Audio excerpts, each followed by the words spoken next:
in truth and fairness, the only reason I'm doing a part 2 is because my laptop has decided to do a slight hissy fit after about 35 minutes of footage in part 1. Part 2, fitting it back together. What I would recommend is every single bolt that the hose is attached to, take them out, wire brush them up. If you've got a tap and die set, clean the threads up, give them a good cut on the thread, because that way they'll go back in really easy and there'll be no issues with actually the bolts getting stiff as you put them in. You shouldn't have that issue anyway, because we've got them out, and once you've got them out you can kind of clean up the threads and it shouldn't be an issue. The other top tip is to make sure that your brake hoses that you've just bought do match the old ones. This one, for instance, this is a front one. Okay, so we've got where it connects to the pipe. We've got the first connector, the second, third, and obviously we've got the connection into the caliper. And then the new one, which is much more shinier. As I say, just compare the length. So from the connectors, that looks okay. Again, that looks okay. I've got a feeling that this is for the correct side. There will be a marking. It should say L, if you can see that on the camera. There we go, L for left and R for right. This one is a passenger side one, and it looks okay to me. Go away. Yeah, it looks perfectly okay. Everything links up nicely, and that's what you want. And the same for the rear ones. I've got a brand new one here. That's the parts number for the rear ones. Yeah, and the rear ones are just the same, you know. We want to try and find a rear one. Again, just look at the length to the brackets. See, that one looks a little bit short. Well, it would help if I had it the right way round, Andrew. So length to length. There might be some difference because these are aftermarket, but yeah, that's a good length. The only thing I would say is that the originals have got this bend to them. I'm not quite sure why that is. I mean, that's bent away. Maybe I've got it, actually I've got it the wrong way around, because that would help. So you have that, it's slightly bent away, whereas the aftermarket one has got more of a bend to it. Most of them I've seen have got that kind of bend to it. That one's slightly bent away, and that's a bit more, but hopefully it will fit perfectly fine. So it's always worth checking out sometimes just before you fit things. But as the way it is often, you try and fit these things and you think, hold on, that's not fitting very well, and then you compare it to the originals and then you discover maybe it's not a very good fitment. Aftermarket stuff can be like this, but goodness me, I tell you what, shall we just lay a line of these?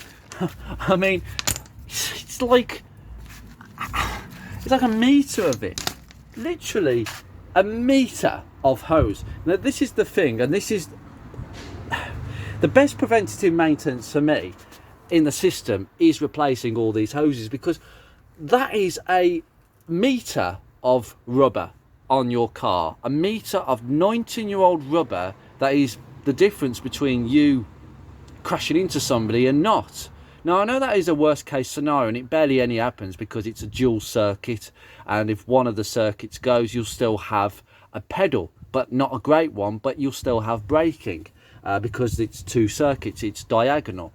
But that's a lot of rubber that is quite tired on a car this age, and I just think it's a no-brainer to sort this out. Right, we'll start with the rear ones to fit them. I have just checked the master cylinder, and I'll tell you something, I'm going to have to replace this. I am so cross. That is a brand new item apparently, and the seal's gone. Every time it rains we get condensation. That's got to go. I'm really cross about that. Anyway, there's distractions. Yeah, so we're going to fit this on, and I believe, well, as I say, this is the same parts number. It doesn't matter what side it is. It really doesn't. Either side this will fit, and might as well put it on this side. Right, I've just cleaned up this bolt. What I'm going to do is I'm going to put this end in first. So we put the bolt in, banjo bolt in, then we get another copper washer. This This is one of the hardest videos I've ever filmed. It's just so fiddly, it's untrue. And remember, we've got to go underneath here.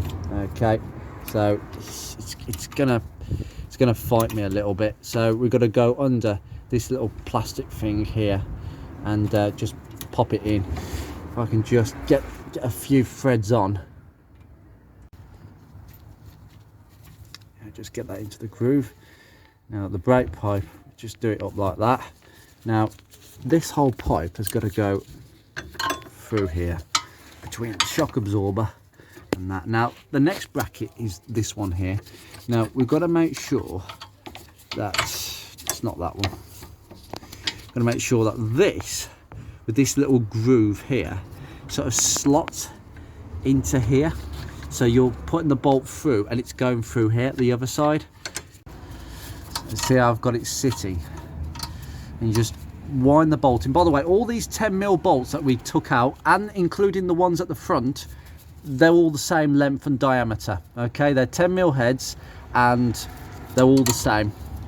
So I suspect all the same parts number. So I may just want to nip this up, and it's nice and loose, thankfully. Don't do it completely tight, just make sure there's a bit of free movement, because we're going to need that free movement at the next one. It's just beyond here, and there we go. Just put it in like that, and then put the bolt through this way. You have to come in from this side, not this side. Remember, it has to go through that hole and then into the welded stud. Wiggle it, there we go. I've got the thread on. Lovely. Oh, that's a bit stiff, that is. I might need the ratchet, but again, just do it up with a ratchet.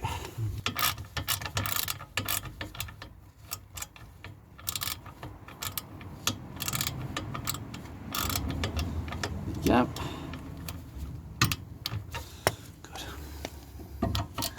Just tighten these up before we go for the joint. There we go.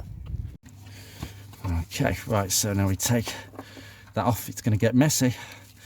Brake fluid is going to go everywhere. Get the pipe, get it over, put it straight into the actual union.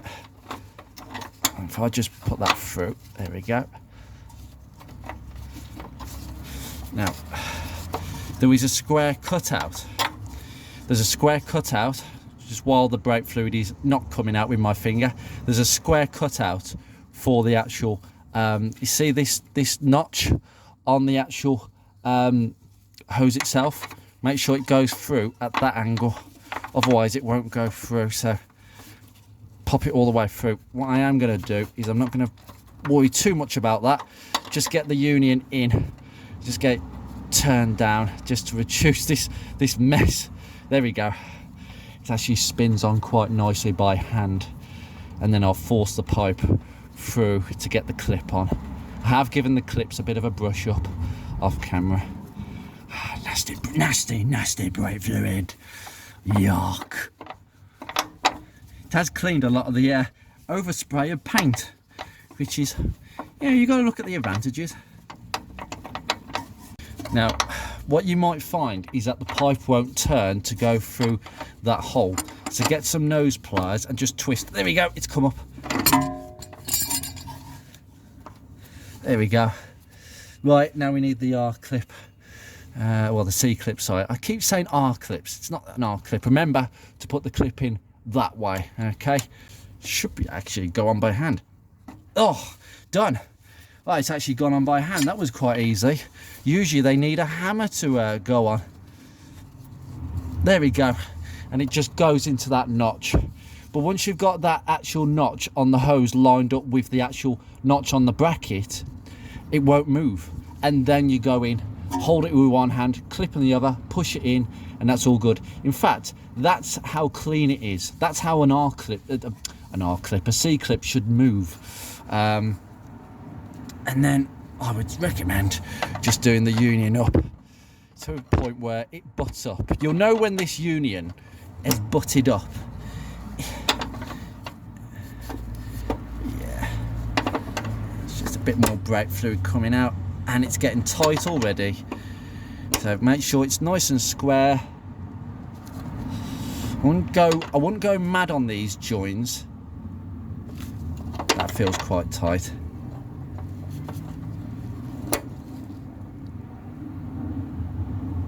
Okay, right, that's it. It's at the point where it just stops. There we go. That is now nicely butted up. That's all good. And that is all secure. Now I can just go and tighten all the other bolts.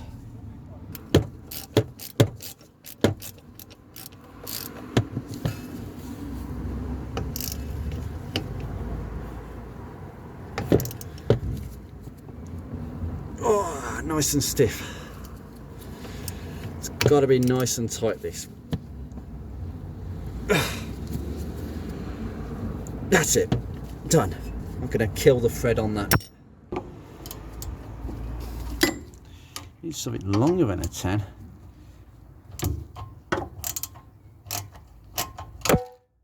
Ouch. Did you hear that?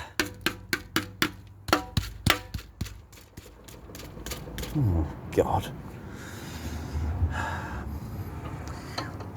I've got to say, I think this is possibly when Walker's was definitely a better exhaust manufacturer than what they are today. Done. Done. I've just got to clean this away and just inspect to make sure that we're not getting any other leaks, but it shouldn't be. Great. Now, for the purposes of this video, I am not going to show you the opposite side because it's the exact same principle.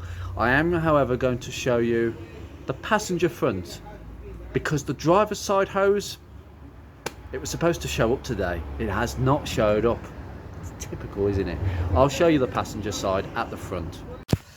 Right, so on this side we've got the connection down here, and we also have this connection here, but also we've got this bracket here with L on it, which is left hand, which is this side. Now this bracket has two tabs and it goes there, so we've got a tab there and a tab there, so you'll know which way this orientates. So it sits like that and the tabs sit into the grooves, and then this piece kind of sits over there. This is really bent, so you are going to require a couple of hands to actually manipulate this in place and get that like that. So this is going to be an interesting one. Now, what I'd recommend for this side is getting this piece in situ like that. So it's sitting on the top of this second nut, and then put the nut in and just secure it down. Okay, we just want it secured down so that the threads are, you know, it's nice and tight. That has not gone on at all. Why is that not going on? This is it's going to get a bit fiddly. Yeah, it's because it's not central, that's why. There we go, that's gone stiff, that has.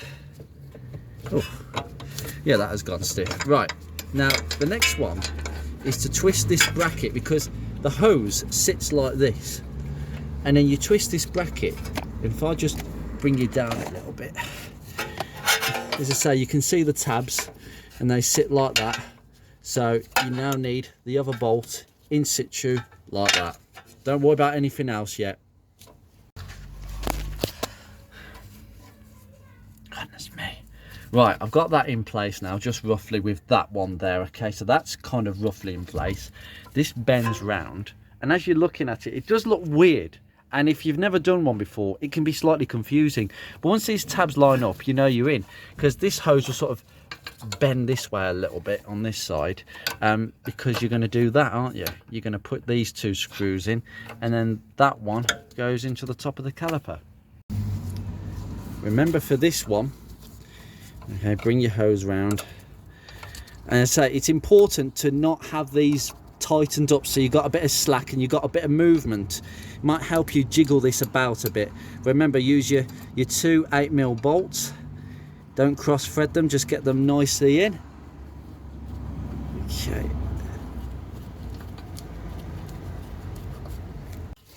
Okay, now so that's roughly in. These two have gone in really nicely. It's looking so much cleaner now. I really love this.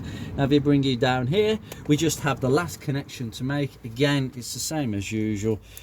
We have a banjo bolt, so it goes through here. So remember, we've got the bolt and one copper washer go onto there and then there. Now some people are asking me why I didn't start off by putting this into the caliper first thing. Well, there is a chance that you can actually get this the wrong way round, and therefore the rest of this isn't going to line up. So it's best to do the brackets that I've shown you first and then to get this lined in, which might be a bit of a pain. Getting this lined up is always a bit of a pain. Come on, threading. There we go. There we go. Nice and done. Now it's a question of just tightening up all these bolts.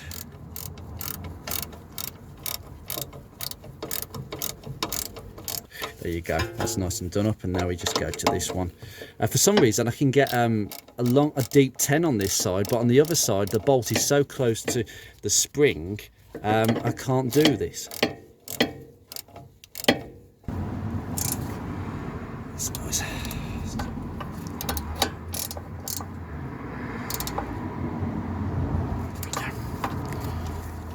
Right.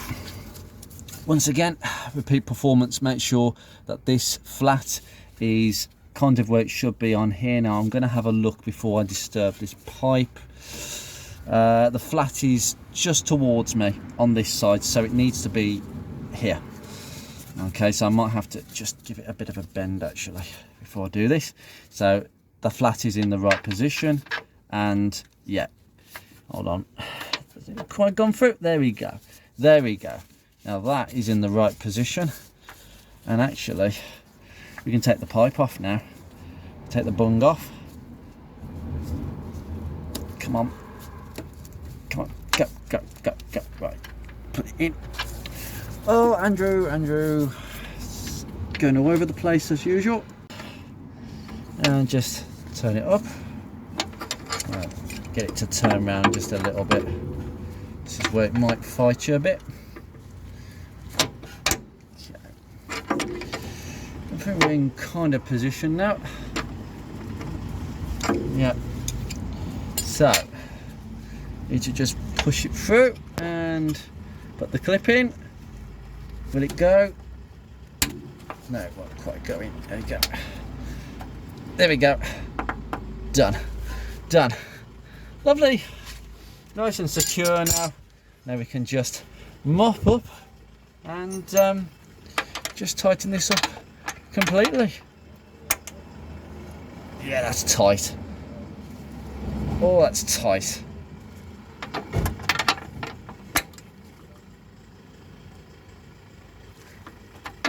Done. I'm just going to put some brake cleaner on this. There we go. Just to wipe up any excess. That's it. Done. Woohoo! I'm going to end this episode here because I've got to do the rear side on the passenger side and the driver's front, which I ain't got a hose for. So I'm not going to complete this job this day, but this is how faffy it can be. I think it's a job that could be far easier if there wasn't as many brackets and mountings, but the original ones have done really well. Not very rarely do I hear of the original hoses on a 45 leaking up until this day. I think obviously failures will become more commonsome in the future when people find out that these hoses eventually have an expiry date, and they all do. So I think this is well worth it, and it's one of the first few measures of preventative maintenance that I've done to the car. I mean, you could say that the rust protection, preventative maintenance, everything I do is kind of anticipation and experience. And if you want to keep a car long term, this is one of the things you've got to do. Thank you for joining in this boring episode. I will no doubt have to bleed this car again, but you've seen me do that once. I don't need to tell you how to bleed a Rover 45 or any car for that matter. You've seen what I do, and it'll be a case of bleeding up. And if there's any issues, if there's anything that does come up, I will no doubt do a video on it. But if you don't hear from me or see anything beyond this video clip, it's all gone well. Take care, guys. Multiple shame. Shame. Shame. Shame. Shame.